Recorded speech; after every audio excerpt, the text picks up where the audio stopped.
was not with us. And so we felt that really doing a full episode, giving you a chance to win that belt and doing a true full episode with you was only right a year after we started the show. Has it been a year?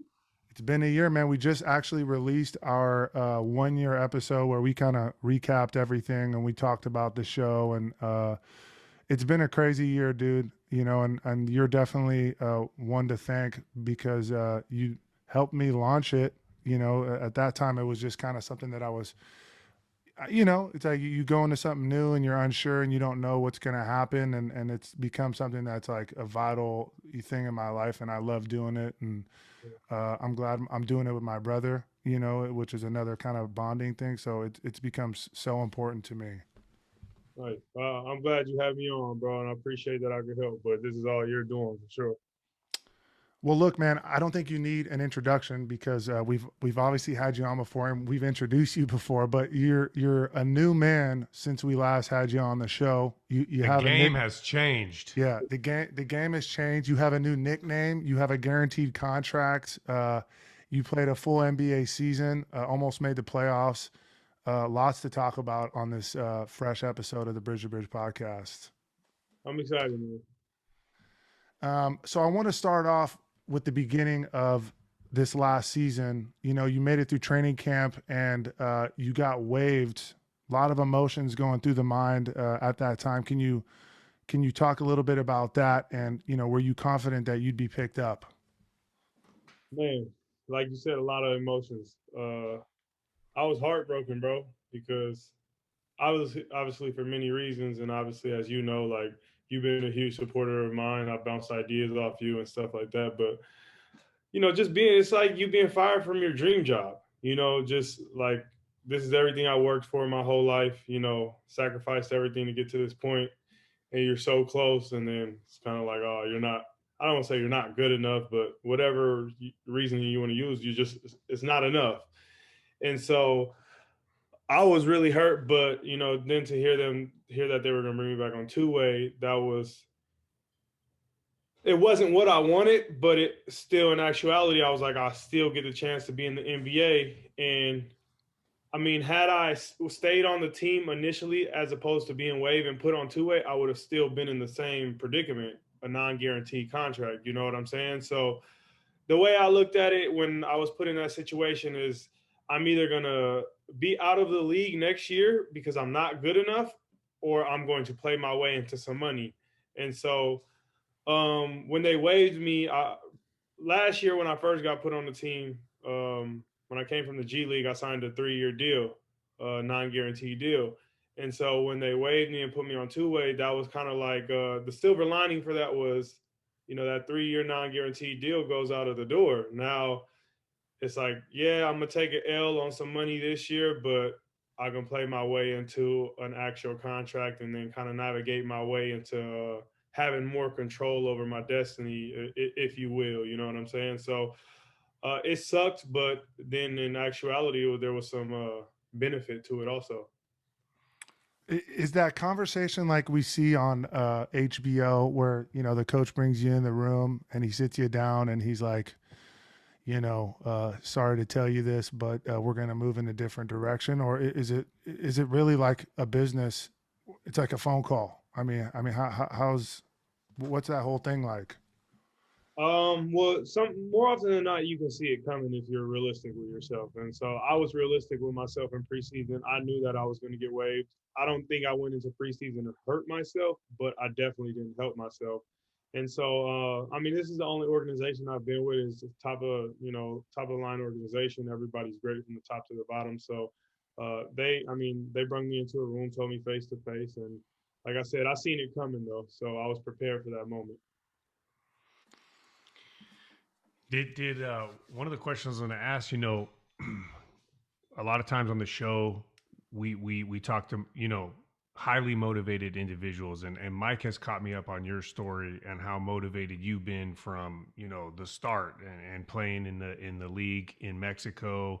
And were you looking at backup plans, or were you like, you know what, like regardless of what I have to do, I'm getting there. If it's not right now, it's going to be down the road and more opportunities. I mean, what was your mindset like on that? Like, hey, this is happening. I'm going to make this happen. Nah, my mindset wasn't always that. Yes, I did want to get to the NBA in the back of my mind, but I never really consumed myself with it too much. I just looked at it like I got to get better every day, and I was enjoying playing basketball. Mike, we pretty much hooped and worked out every day for a few summers, and I was just having fun with it. There was a great group of guys that would work out over in Alameda. Shout out to Brian Gardier, BG. He opened the gym for us every day for free. You know what I'm saying? And I just looked at it, just improve day by day. It's kind of like everything else in life. You don't know where you're going to land, but you just got to wake up every day and approach the day to try to get better in whatever facet that is. And so as my career started to elevate, like, Mike and I, we had conversations. Like I said, I bounced so many ideas off him, man. I was afraid to go to the G League. I was afraid for two reasons. One, because financially I was 25, 26, I wasn't trying to go back to making, a lot less than what I was making. You don't want to regress financially as you get older. And secondly, like the G League, I'm not going to say it's political. I don't want to use that word, but it's situational. Some situations aren't good situations, no matter how good of a basketball player you are. Some situations just aren't fitting for you. And so, I was understanding of that. So, I think once I had just kind of like got to the point in Mexico where I had accomplished everything, and then I had went to Europe for a few months to go try out for an ACB team, and I had a situation in Argentina and Venezuela that I just wasn't happy with. I kind of just like got exhausted of like packing my bags every month to go somewhere new, and also just going to situations that I wasn't happy with those situations. And so that's why I was willing to give the G League a try. I had some money saved up. um it was Santa Cruz Warriors, which is right in our backyard, so I would be close to home if the basketball life wasn't working for me. It's you got to find a balance where you enjoy life outside of basketball as well, because you're only playing basketball for 3-4 hours out of the day. And so that's how I looked at it. Just, I'm able to go home for a year. I'm able to try out for the hometown team, and I got some money saved up. So why not? And so as my career started to elevate and I got to the G League, that's kind of when I started to like, funnel my thoughts into, like I got to get to the NBA now. I'm too close. When you looked at the potential to join the G League for Santa Cruz, did you see the opportunity, like from a business perspective, like, okay, I'm born and raised in the Bay Area. I can go play for this Bay team. I'll get a lot of, if things work out and I do make it to the league, I'll get a lot of notoriety. People will talk and will write about me. And was that kind of in the back of your mind, or were you just like, oh, I'll go play anywhere? No, not at all. That wasn't in the back of my mind at all. Honestly, bro, I just wake up to play basketball, and that's the first part of the situation. Is I'm always like looking at the basketball aspect, and then it's the outside of basketball, the life aspect. So, nah, not too much. Just really wanted to find a good situation in the basketball facet, because I had ran into so many situations that I just wasn't happy with, and I was getting older, so I was trying to find some stability in a career. Juan, in your experience, which has made you a better player, playing with Steph Curry or playing with Mike in open gym? Bro, what's wrong with you, man? How A could little you bit of both, man. Hey, Mike helped me with my confidence. Hey, on one serious note though, on Steph, you know, Steph obviously is an insanely talented shooter, one of the best of all time. Um, and without giving the inside trade secrets, is that something when you get on a team with a teammate like that?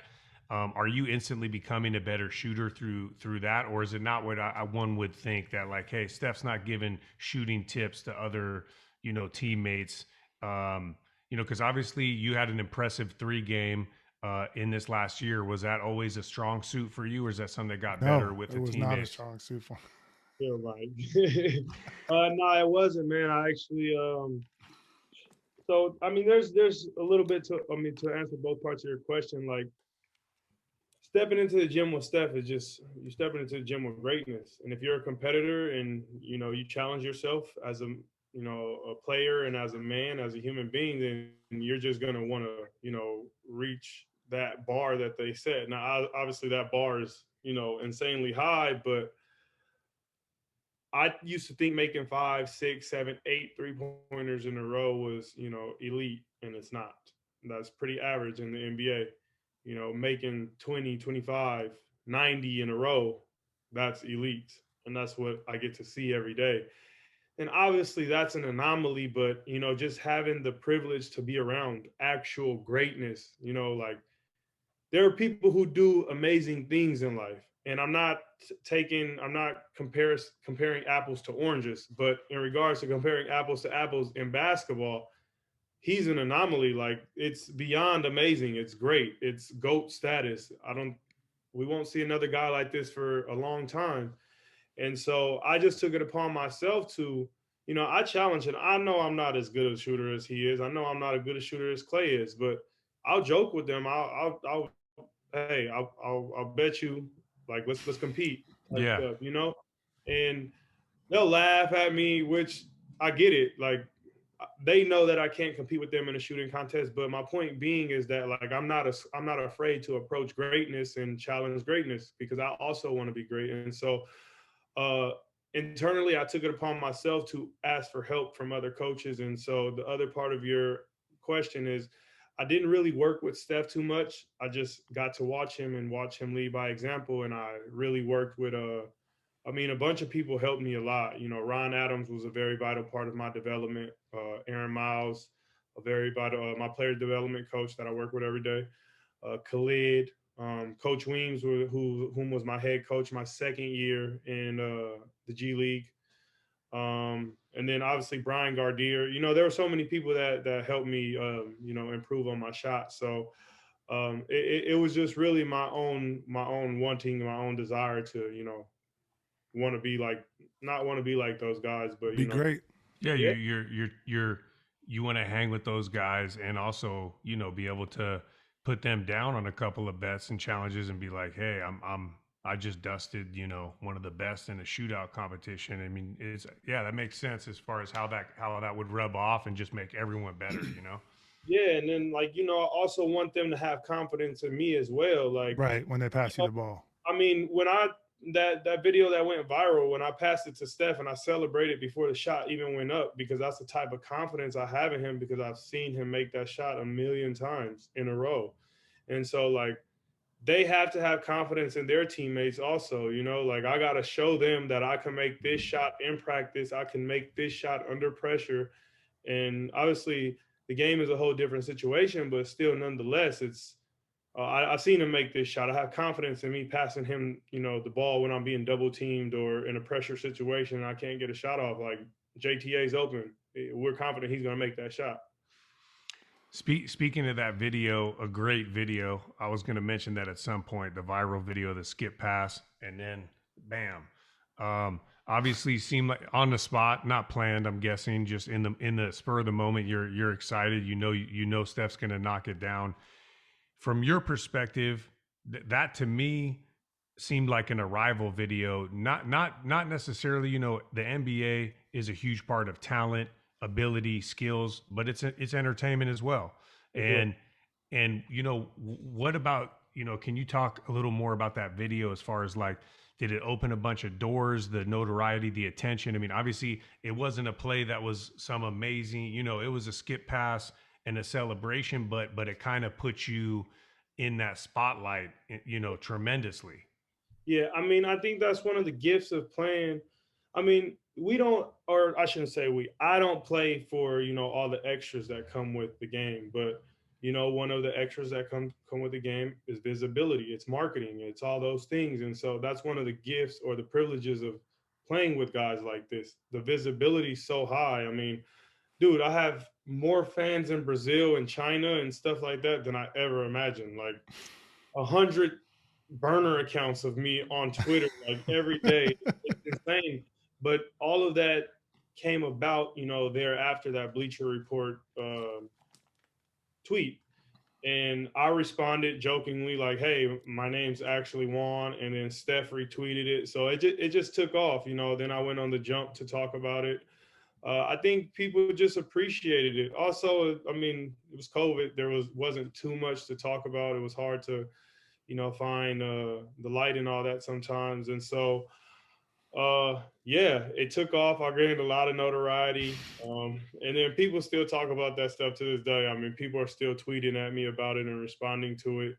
And now every time Bleacher Report, you know, tweets something about me with my actual name, like people are responding like, "Oh, you guys finally got his name right," which is funny to me. I don't care. Like, I know I was a nobody in the league, and that's how you have to start, man. And I'm humble enough to understand that you have to crawl before you can walk, and you have to walk before you can run. And so I'm just glad to say, or that I'm able to say everything that I have at this moment that I've earned myself. You know, there's nothing more fulfilling than that. Like, I've done everything to get to this point, and so cool. That was a welcoming moment. I'm not mad that y'all don't know my name, but now y'all do.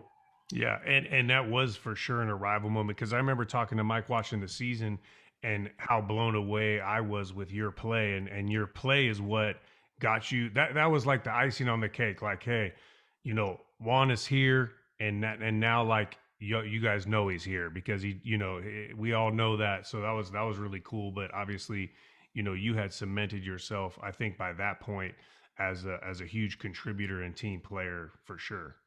For sure. And like you said, man, the game's about entertainment as well. So, you know, you got to make people want to watch. You got to make people enjoy watching the game. I mean, I love basketball. Sometimes some games are boring and tedious, and people just lose, you know, interest sometimes. And you gotta make it fun, man, for the people and also for yourself. Yeah, I mean, you know, the year there was a lot of, I feel like consisted of a lot of ups and downs, some spurts where you got a lot of playing time, you were starting, and then some more quieter times where maybe you were more in a supportive role. How do you control the emotions and manage the thoughts that are racing through your mind, you know, throughout that process? You know, because when I look at how I am with work and when things are going great, obviously you're on cloud nine. You know, when maybe you're not hitting your numbers, things don't feel as good. How are you able to manage that? I think I just matured over time. You know, I hit a point uh, this season where I felt like I should have been playing more. And like, I'll never complain about playing time or anything like that because I'm a team player. And if that's who coach feels like, you know, he trusts more than me to win the game, then, you know, you got to go with that. And I just look at it as my work is going to do the talking eventually. But I ran into a point where I was really frustrated. I felt like I could help the team. I felt like I wanted to do more and so forth. And you know, I had to sit back and reflect and understand like what was going on. And that's the beauty of me arriving to the NBA at the age of 27, because at the age of 22, 23, 24, I would have absolutely lost my mind. You know, just being immature and, you know, reacting irrationally, you know? And so it's life. You know, you got to roll with the punches life throws at you. You know, it's never going to be perfect. Um, I mean, and that's what I did. I just stayed the course. I stayed patient. I continued to work. That's one thing I do. I approach my game every day and try to get better every day. I have a slight obsession with getting better and improving, and so I just focused on me, and you know everything else took care of itself. Like I can look back and you know be proud of myself and how I handled the situation internally and not allowing it to affect how I approached work or how I was in the locker room with my teammates or how I interacted with, you know, my teammates and my coaches, because it's easy to get lost in that. You know, we work so hard and we sacrifice everything, pretty much everything. We devote our whole lives to this sport. And so when it's not going how you want it to go and how you foresee it and how you see it going because you work so hard, then it's like, Easy to unfold. yeah, it's discouraging, especially at this level, man, where everything you do is under a microscope. There's cameras on you all the time. You know, you're on social media, you're in the public eye. Like, you know, everybody has accessibility to you. Um, so you got to stay, you know, stay the course and be patient and understand that you plant the seed and you continue to water it, and it's gonna, you're gonna get what you want at some point. You mentioned planting the seed. This year, you guarded some of the league's best players: Melo, KD, LeBron, James Harden. Big I Mike. mean, Big Mike. You know, a couple of Jamtown battles. But can you talk a little bit about, you go from Mexico to the G League, and then you're guarding, Bron and KD. You know, KD's first game back from coming to the Warriors. I mean, was that just a surreal experience?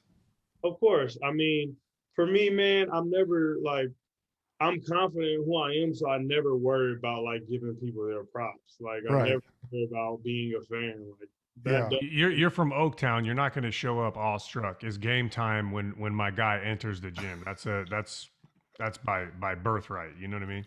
you know what I'm saying? So like, Yeah. I'm gonna do me once I step on when it's time to compete. But like as for those guys, like, bro, Bron and Melo, I had two jerseys when I was in elementary school at Montclair, and we had a lunchtime basketball league. I wore those jerseys faithfully for 3 years, bro, every Tuesday and Thursday, just to hoop in them because like they were my idols. Like I wanted to emulate everything they did. And as for KD, like he is who he is. One of the best scorers ever.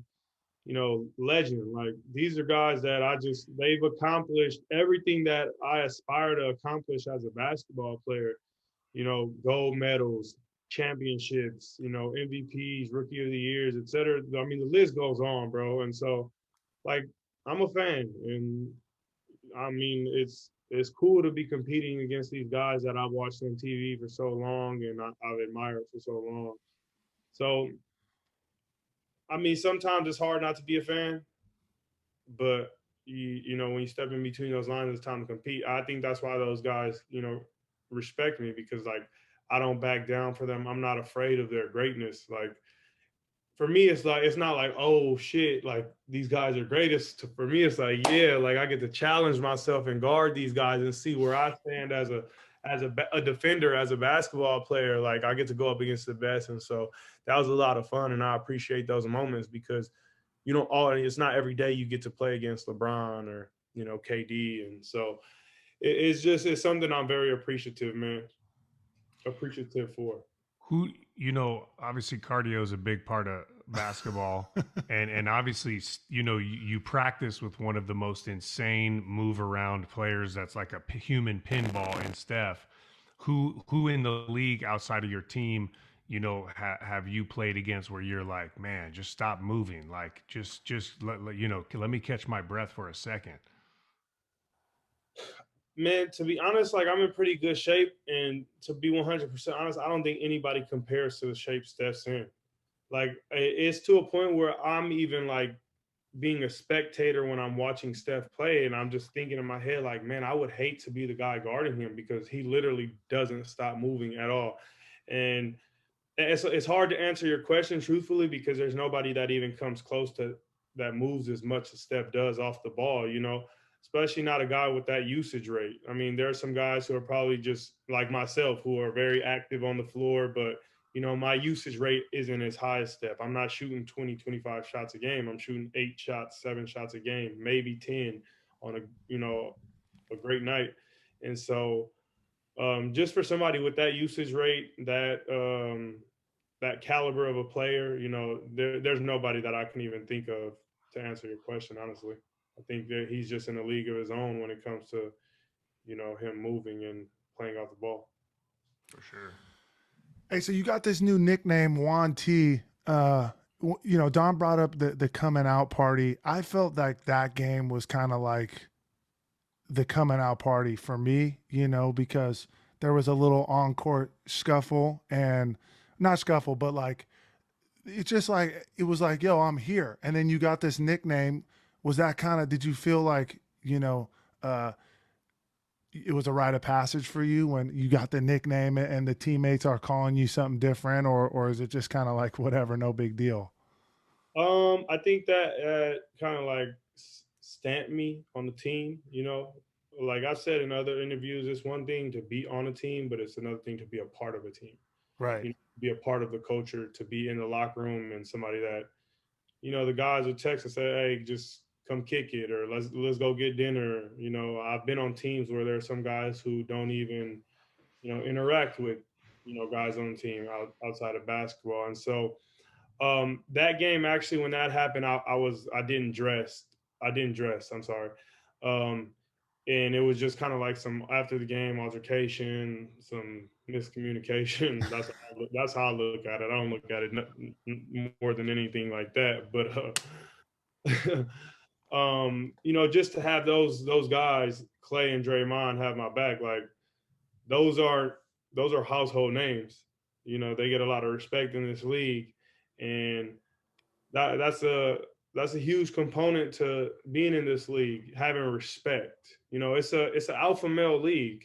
You know, you got all the alpha males that play basketball coming to this league, the best players, and so that you got to have respect, man, in this league. It's this competitive league, and I feel like if people don't respect you, then people are going to not treat you different, but attack you differently on the court. You know, they're going to look at you like you sweet. And so I think just, you know, having validation from those guys, you know, showed I guess the basketball world that, you know, I am who I am and I'm on this team, and my all-stars have my, you know, all-stars on my team have my back. And yeah, nobody ever called me. Well, I wouldn't say nobody outside of the organization ever called me Juan T. Like that was never No, a I thing. never heard it before. Yeah. And now it's like a thing. Like there are people who've known me for a large part of my life who call me Juan T now, and, you know, all over the Bay and stuff. And so it just kind of stuck. And, you know, if that's what it's going to be, that's what it's going to be. To me, the more important part is just that people know me in this league, you know? One of the things I wanted to ask about that, you know, was a big thing that you're becoming more known for, but probably have been involved in throughout your life based on what I've read, is being nominated for the Kareem Abdul-Jabbar Social Justice Award, which was a huge, you know, that to me in this year especially seemed, you know, like one of Pinnacles. the most prestigious thing you could be nominated for, especially in a year like this. And looking at your work with it's JTA, right? Is the JTA organization? It's his foundation. Your foundation. Looking at that work, can you talk about what it meant for you? But I'm more interested too in like what's in the future, because you come across to me as someone that uses, you know, opportunity and good fortune to pass along, and that makes up such a big part of who you are. You know, what are the plans in the future for that, and what did that mean for you this year, especially? Yeah, I thought it was really cool, first of all, just to be 5 finalists. You know, there's 450-ish, 500 odds, some odd players in the NBA. And so to be cut down to 5 and then be in a conversation with, you know, Carmelo Anthony, Harrison Barnes, Tobias Harris, Drew Holiday, like these are all established players who have been in the league for 8, 9, 10 years plus, each and every one of them. And so for me, that was exciting. And it's also exciting to be acknowledged for something outside of basketball. Um, you know, people only see us as basketball players more often than not. And so, and we're much more than that. You know, we're human beings first, but we're also, you know, entrepreneurs, we're innovators, we're, you know, whatever else guys want to be. And so, as for what's next, uh, I don't know, man. Well, I'm doing a backpack giveaway, August 7th. That's the tentative date right now. I'm trying to just gather as many resources as I can. I don't have a target of what I'm trying to get. Like I'm literally just trying to get whatever I can from whoever I can here in the Bay Area. You know, these kids, they need resources. They need them now more than ever, especially with COVID. Trying to get gift cards, shoes, backpacks, clothes, whatever I can get to provide for people. Like I'm gonna try to do, because the fact of the matter is, a lot of us have way more than we need. So that I have that in the works. Hopefully by next fall, I can be established enough to. I want to do a yearly like grant, like a scholarship, the JTA scholarships, JTA scholarship. And the JTA is Journey to Achieve. Like, you know, I really believe that everybody has their own journey, you know, to achieve their goals or their dreams or whatever. And so I want to do that. Any plans to go back to Mexico? Like any camps out there? I know you do that from time to time, right? Yeah, so I'm doing a camp in August. I'll head out there August 11th.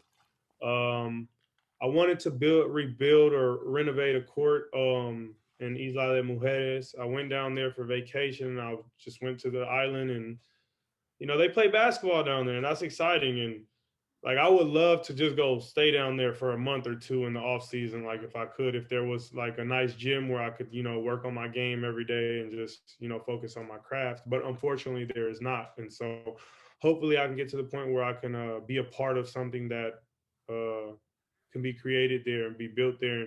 And, give these kids, these young kids, and, these people who aspire to, try to get to the NBA or try to get to the G League or overseas or whatever the case may be, give them a facility where they can, sharpen their iron. Some people just don't have the resources. And I think that's the first step, is like, everybody should be willing to give back. Or at least that's what I believe. There have been so many people that have helped me along the way. It would be very selfish, and um, I think I would be turning a blind eye to reality if I wasn't to help people out, because the fact of the matter is I didn't get here by myself. I had a lot of help from a lot of people on the way. Somebody like Brian Gardier, who just opened the gym for me every day during the summer for free, never asked me for anything. And he Never. still doesn't ask me for anything. And I love that dude for that. Um, but that's help though. He connected a dot for me that I was not able to connect myself, because in the Bay, it's really hard to find a gym to get into if you don't have a name, and let alone find a place for good competition. Like, he always maintained great competition. I mean, he let Mike in the gym, but besides Mike, everybody else was good. Hey, I held my own. Standards slip for us all sometimes, Hey, I held my own, man. Y'all need to respect me out here on these courts. Hey, Mike, I joke, I clown on Mike because he's my brother and that's my job. That's part of the territory. But no, he's gotten better, and I refuse to play him since the last time when I just got lucky on a string of threes. And I'll tell you, it's a different story of what happened with that. But I won't play him because I still have the W. So I just, I refuse, because he would murder me right now. Yeah, right. For sure. My game is tight, dude. So, we actually have a couple of questions from our listeners that I want to ask. One of our listeners, Cole Gummery, asked, how has life changed now that you've established yourself in the league? Oh, that's a deep question, bro. Everything has changed. Literally everything. Just listen to Biggie, Juicy, like, bam. For sure. Everything has changed for real though. Like, obviously the way I approach everyday life is different. Everything I do is being watched. Everything I put on social media is being watched. How I conduct myself in public is being watched. Um, it's cool to be famous, or it's cool to be known. But sometimes it comes with a lot though. Like, sometimes I just want to go grab a bite to eat and not have to, Take a picture. Yeah. Or sign autographs, because I don't always want to be the center of attention when I'm hanging with my friends or hanging out with my family. I don't always want to be disturbed. And I know that people sit back and think like, oh, you're a professional athlete, I'm not supposed to feel bad for you. And which is fine. I'm not asking anybody to feel bad for me. But at the end of the day, I'm not a exhibit for you to, come and, ask for stuff or whatever. Now, by no means do I want to sound like I'm above that, because I'm not. I'm super like appreciative. Yeah, but you're human. Yeah, I'm human. Sometimes everything is good in moderation. Too much of anything becomes bad. So that the expectations of everybody, or that everybody has of me, it's kind of funny that everybody expects you to kind of pay for everything. It's kind of funny that people want you to do what they want you to do, as opposed to what I want to do. Like, this is my life. It's kind of funny that people get mad when you tell them no. It's kind of funny when people, ask me for tickets and I don't have tickets for you. So there's just been a lot of changes. My whole thought process has changed, because I have something that I've attained, that I've worked extremely hard for, and I would do anything to maintain. And so I have to protect it with my life. And Mm-hmm. I think people look at it as, oh, I'm being paranoid, I'm overthinking, or I'm being compulsive. And in actuality, I'm not. You just don't understand my thought process because you don't live the life that I live. And so a lot has changed, but it comes with the territory. And with all those like kind of bad things, like there are great things that have changed. I get to work out with greatness every day. I get to work out at the best facility. I have more money than I've ever had in my life before. I get to play in under the bright light, the big lights every night, and so a lot has changed, but it's life. You have to learn how to adapt to your circumstances because your circumstances will not adapt to you. And I'm starting to learn that. And so I'm learning. I'm learning how to interact with people. I'm learning how to tell people no more. I don't really like to tell people no, which is a curse of mine because I just want to help everybody. But in actuality, I'm only one person. I can only be present so much for everybody else. And I truly believe that you can't pour from an empty cup. And so I've began to learn how to fill my cup first, which some people may look at as selfish, but like I said, you can't pour from an empty cup. I can't, somebody gave me, this is the last thing I'll say, somebody put this in perspective to me. When you're on a plane and they say that when the oxygen mask drop, whose mask are you supposed to put on first? Your own. Because if you're not alive, you can't help anybody else. Right. So that's one thing I just take and run with. Like I got to help myself before I help anybody else. Yeah, no, that's a good point because it's the expectations are really high of you, but everyone needs time off work. It would be like if everyone knew a doctor was a doctor and they just, when they're in line at the sandwich shop to go, hey, I got this elbow thing, can you tell me, what can I do with this? And they're like, hey, I've been working 19 hours and doing all this stuff.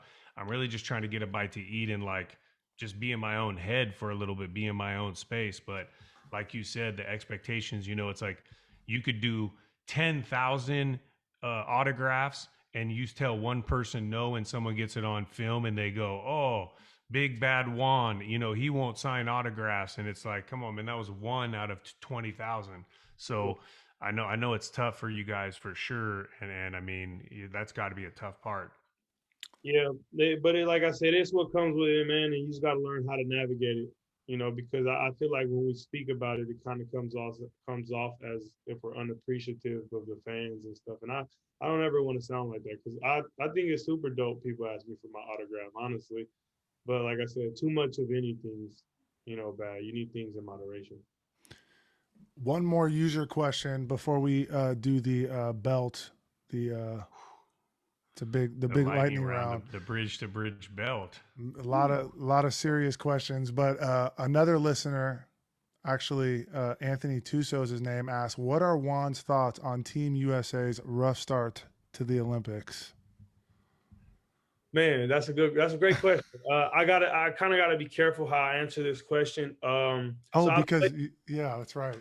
I've played FIBAs before prior to making it to the NBA, and I've always known that there's some really good basketball players out there. I mean, even not in FIBAs, just playing, Euro League, Euro Cup, all over the world. There are some guys who could be in the NBA.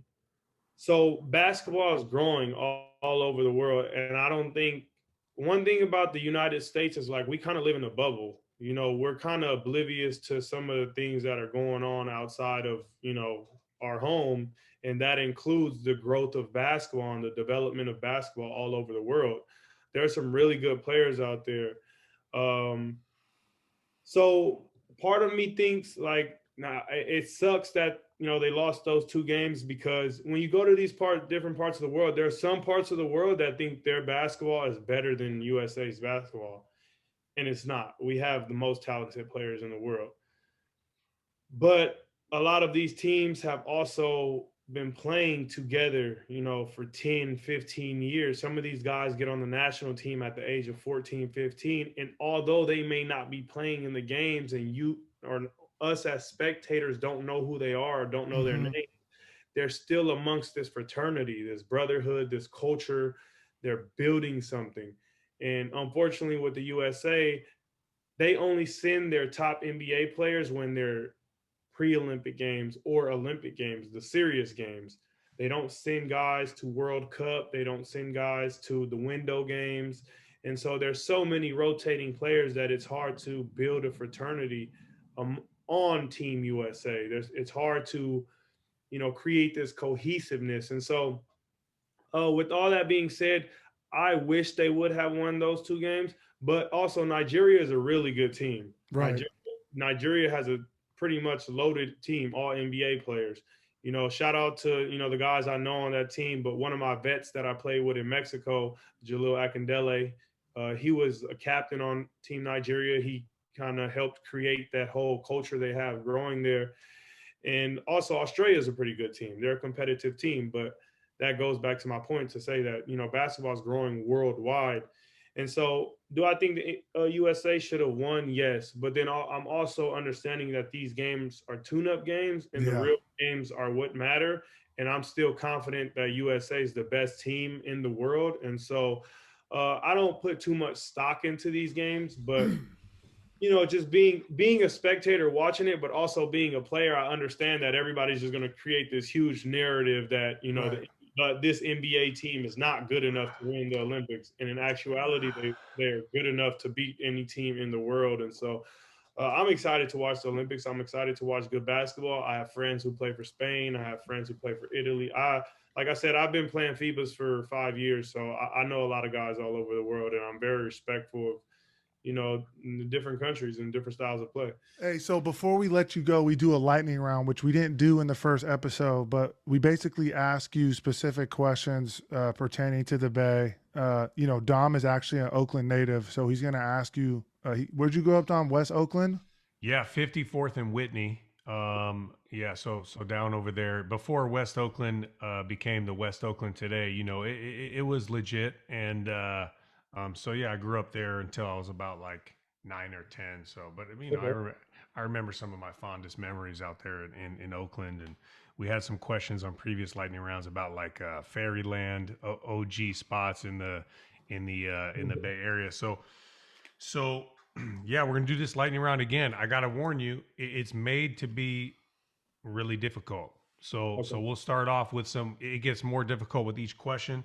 But we're going to start off with the first round and move forward. So this person was a recent guest on Bridge to Bridge. Now plays for the Denver Nuggets. It's a Bay Area hooper that played alongside you at times at the SF Pro-Am. From the Bay Area, born and raised, and was on the show, was on the Bridge to Bridge podcast, playing now for the Denver Nuggets. AG, Aaron Gordon. Yes, Bam. sir. Okay. All right. You cruised out of that first round, and that's what's important here, because now we get to some tougher questions.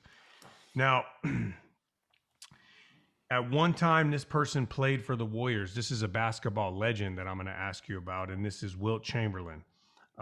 Played for the Warriors, but Wilt Chamberlain's first professional team wasn't in the NBA. What team did he play for prior to joining the NBA? I have absolutely no idea, Don. Okay. Now, check this out. I'll let you get a guess. I'll drop you one hint. Now, it's a professional team in that they got paid to play basketball, but it's not the traditional team that you would think of where they're like, I'll just say we talked about entertainment in basketball. And so it was Globetrotters. Bam. Bingo, you got it. You got through. Little teamwork, skip pass, and we're moving along. Nice. Okay. This next question, now you're getting that right now. We're definitely in the league right now. There's two more questions. There's two more questions. So this would be we're in the league at this point. You've arrived, and then we would get to the chip. So this question is a Bay Area music question, and there is a rap duo, an old school rap duo from East Oakland. And they made a song about player haters. And in that song, they said that they heard a rumor that they stole a credit card from Chris Webber, who played for the Warriors. What group made that song? It was about player haters. And they said in that last time I heard, I stole a credit card from Chris Webber. Mike, you know this one? Yeah. Okay, OG rap group. There's two of them. There's two of them. I don't know. Y'all much older than me too, though. Like I know. Okay, I'm going to give you an escape round. I'm going to give you a way to get out into the championship because the championship's so hard. Okay, you said Santa Cruz Warriors. Name the OG roller coaster at the boardwalk. What's the name? Okay, Big Dipper. I'm going to let you backdoor. I'm going to let you backdoor to the chip because the chip is hard. It's a hard question. There's no way he's getting this, dog. This is crazy if he gets it. If I get this, Original Joe's on you. Nah, bro. Yeah. If you get this, you get the belt, dog. You get the belt. Okay. Yeah. And Original Joe's on you. And some OJs. Shout out to OJs. You take the belt it's currently held by Chuck Flavor Gang, a chef we had and a guest on the. He doesn't like being called a chef because he throws down some crazy creations, but he's the belt holder right now. Okay. This was a former point guard that played for the Castro Valley Trojans. It's the Trojans, right? From Castro Valley? Okay.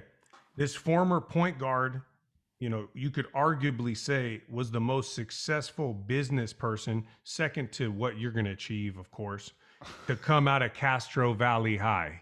Played point guard for Castro Valley, started a business, most successful business person, I think, to come out of Castro Valley High. Old alum. This is tough, but went to your high school and is involved in basketball in a roundabout way, but involved in the NBA. Yeah, involved in the NBA. Well, should we give him the team? This is championship round. I got to go here. This is we're so I'll say, all right. Went to your high school, played point guard, is not a basketball player. This is a person that's in business. And I would say is, one of the most successful business people to ever come out of Castro Valley High. They started a business and they are involved in a roundabout way in the NBA. In Bay Area NBA basketball. Involved in NBA. It's tough. Yeah. We'll still get you Original Joe's, man. Yeah. Hey, is he involved in the news at all? I mean, he might be in the news, not really in the news, but he's not a news. But let's give him the team he's involved in. Oh, Mike, I have to check the rule book on this in championship. Bro. Okay, because he carried you so much at Soldier's Gym and Soldier Town, man. Stop. Soldier Town. Okay. Because he carried you on his back and allowed you and wiped the snot off your nose during those games. And we know Mike gets very emotional sometimes in the games. Man. Oh man, right? Man. He gets emotional. Answer the question, man. Stop. Okay. Bro. He's a part owner of the Sacramento Kings. Damn, I have no idea. I don't even know anybody worth talking about when it comes to basketball other than the seniors that were seniors when I was a freshman. And he didn't play. Remember, he didn't play pro ball or even play in college. He just played in high school as a point guard. But this is a business person from your high school. We got to connect you guys either way. Yeah.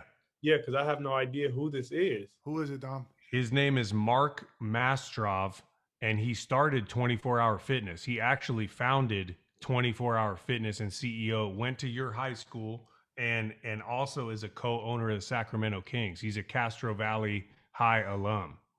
I've never heard of him before. Hey, man. That's crazy. Hey. The Bay Area I don't roots. mean that in a respectful way. It's just yeah. He's not in the limelight.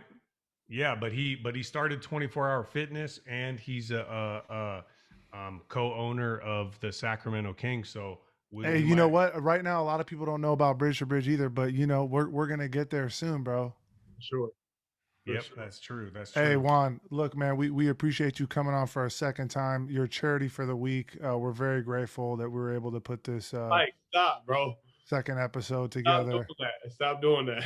Any shout outs you want to give? I know you got a big group of connections all over. Just want to let people know about my backpack giveaway. Tentative date is August 7th. For anybody who's out there watching, any donation is, helpful, even if it's a $25 gift card to, Staples or Walmart. Like I said, these kids, they've needed help, for there's always, a group of people who need help, but I think now more than ever. So if anybody's out there watching who can, directly donate or connect the dots for anybody to donate, if somebody can help me raffle off a laptop. Not only do I want to help these kids, I also want to try to create like a fund for teachers. A lot of these teachers, they don't get paid much money. And then they're coming out of their pocket to buy supplies, to create a curriculum for these children. And at the end of the day, these teachers are actually doing all of us a favor because they're the ones who are teaching us. And so just want to help them out. I think teachers are superheroes. I've had some amazing teachers in my life. A lot of them who are, who have been very impactful, in my success. And so, anybody out there listening that can help, if you guys know anybody that can help. We're going to make a donation. Bridge to Bridge, count us in for a donation. And we're going to also send some to all of our former guests to make a donation. And, at the end of the day, it's not about JTA Foundation. It's not about me. It's really about, us extending our help to, all these Bay Area natives who, listen to you guys, support you guys, who come to Warrior Games to support us. And so, it's bigger than anybody involved. It's for the greater community. So, that's really it, man. And shout out to Dub Nation.